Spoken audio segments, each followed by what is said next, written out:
had to fail and be okay with failing and learning whatever lessons were in that particular moment to actually build on, learn from them. So today, I'm going to take you through what happened that day with those socks. I have my socks in my hand. We're going to go to Vietnam.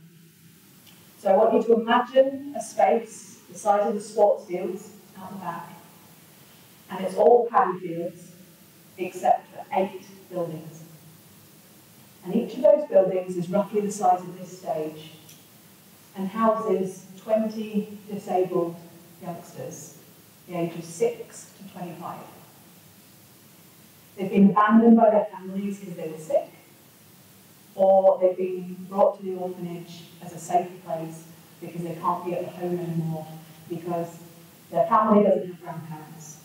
So there's no one to look after the child while somebody's in the paddy field actually planting rice. And if mum or dad stays at home to look after the child, that's a financial input that they won't have in their family. So the family is going to suffer either way. Now, I left the corporate world completely burnt out. My resilience was probably at an all-time low.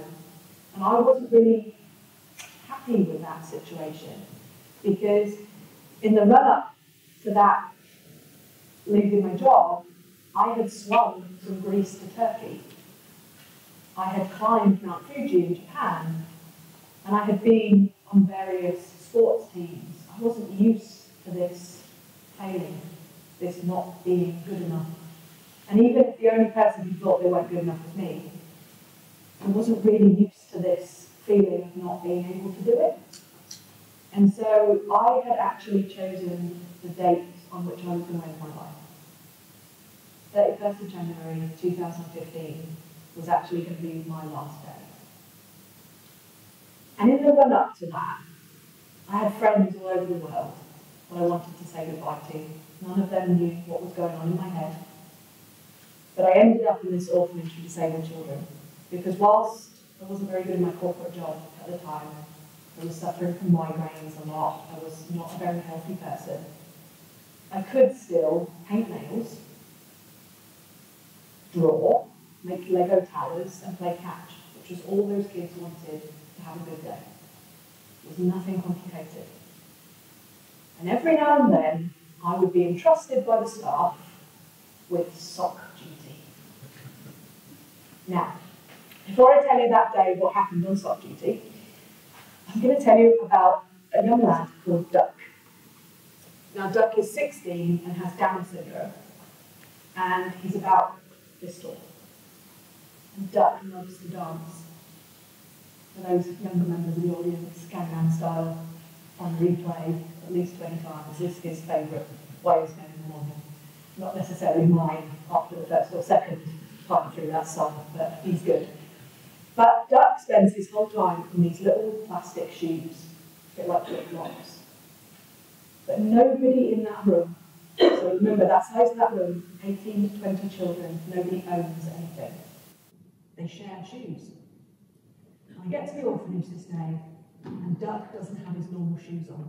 He's got a pair of shoes that are just a little bit too big, which means he can't dance, and he can't walk around normally. He's literally doing this. He's going to lose his shoes, but he can't do anything other than shuffle. And it's really disheartening to see this little lad who's normally life and soul in the room not doing anything, just sat in the corner. And so I went with my normal response to anything that happened at the orphanage. When I go to the village at lunchtime, I'll just buy him some new shoes. It would cost about $1, and happy Duck could go to the disco in the afternoon. But Duck definitely had different ideas that afternoon or that morning on sock duty. So socks are the one thing that very rarely gets donated.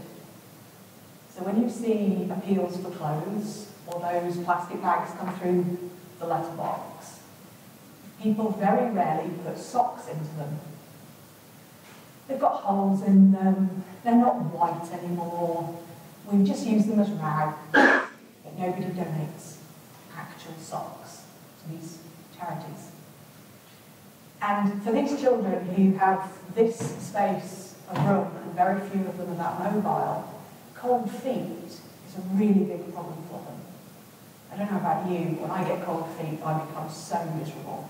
And I will do anything to have warm feet, dry feet.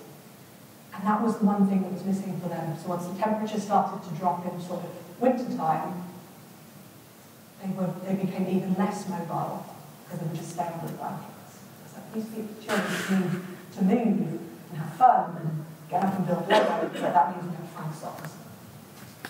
So the staff, who needed a little bit of encouraging to let me do sock duty, because I do it wrong. Put socks on wrong, I don't know, but I didn't do it their way, so they would very rarely give it to me, but this day they gave me sock duty. 20 pairs of socks, 20 children.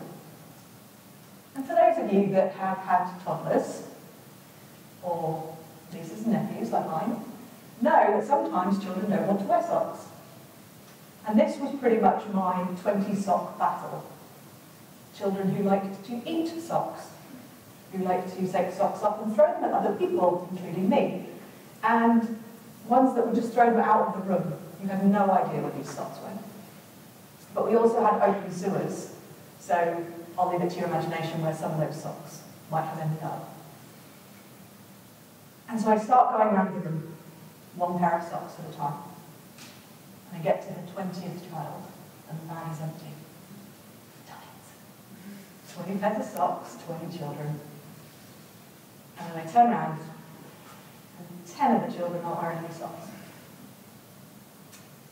And the first reaction is sheer fear that in 30 seconds, one of the staff is going to come out of the staff room and realise that I've lost 10 pairs of socks, which is not a good situation to be in. But I'm also curious as to, in that space of time, where I would literally have walked around the edge of the room, how did I not notice where these socks were going? And then, out of the corner of my eye, I saw Duck sat in the corner with his shoes, with one pair of socks on, and then with 2 pairs of socks on, and 3 pairs of socks. And I think you can guess where it goes. 4 pairs of socks.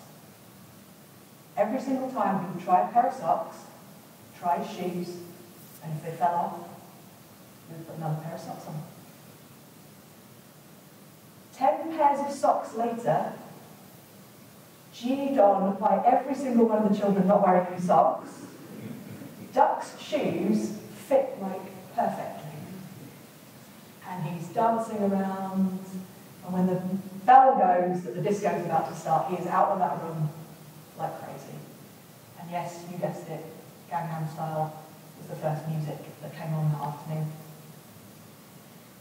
What Duck had actually shown me was an engineering model. Test, operate, test, and exit. And he did it until those shoes fit. Now Duck's 16, Down syndrome, has never been to school, can't read, doesn't speak, and has never been taught anything other than how to feed himself, dress himself, and some of the games that we used with them. And yet here he was, showing me a model that engineering students would be learning at any university across the world, and doing it pretty well.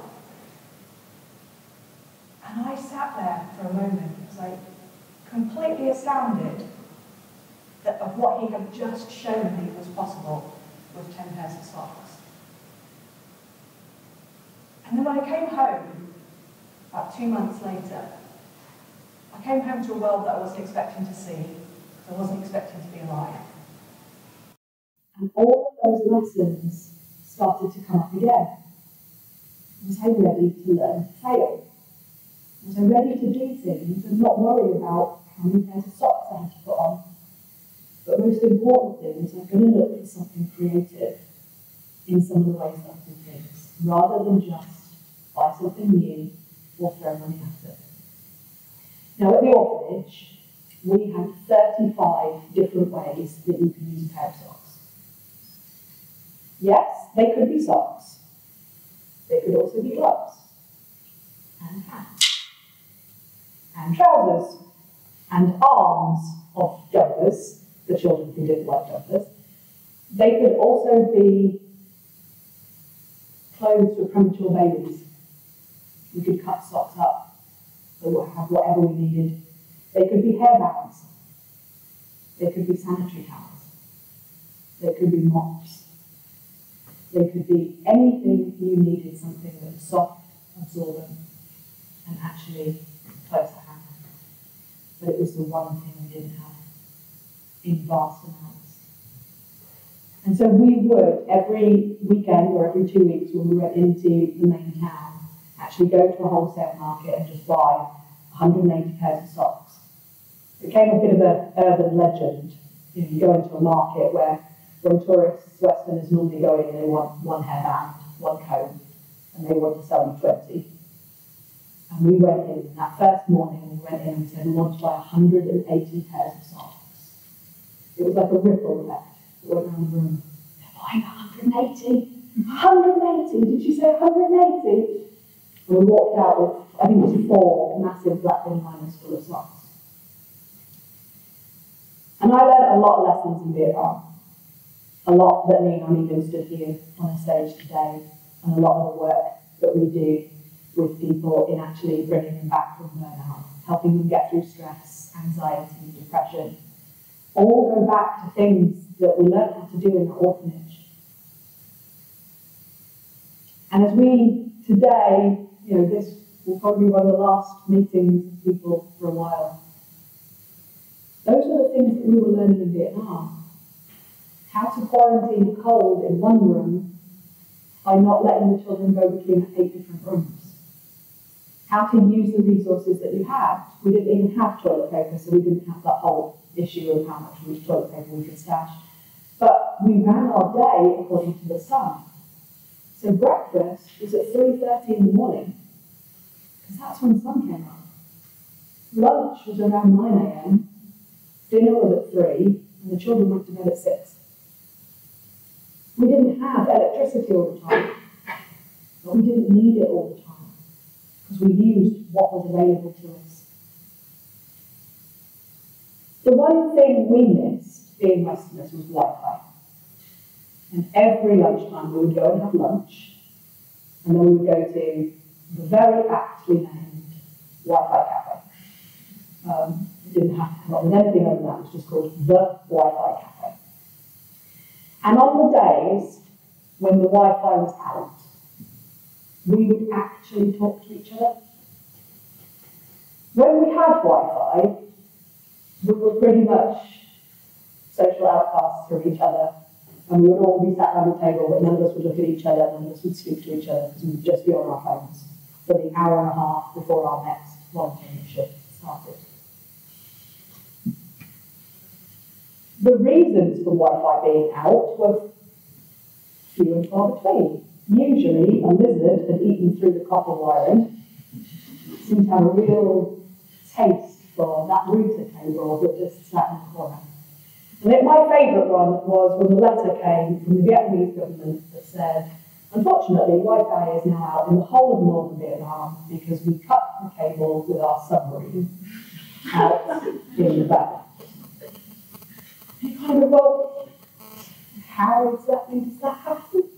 In a nature park where there's not supposed to be anything other than sort of sailing ships, there's apparently submarines quite close to the cables.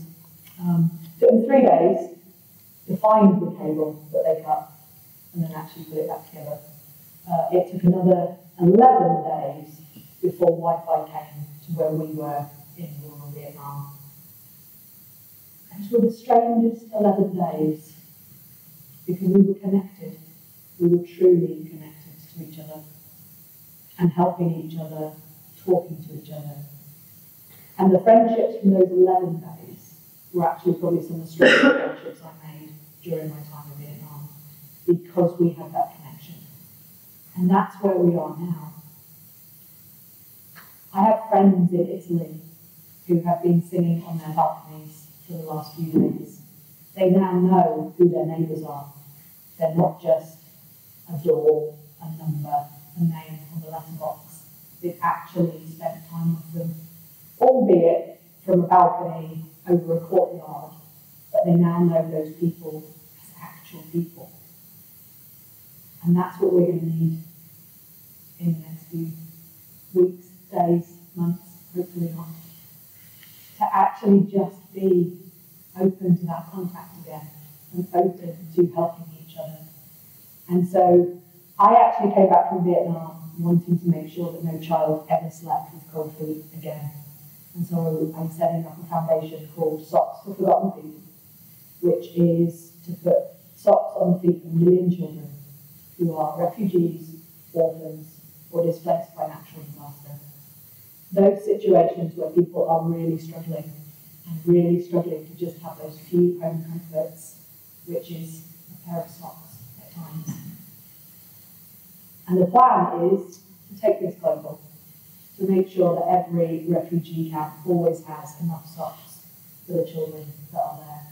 And they may lose their home or family members, but at least they can go to sleep at night with warm. So thank you very much.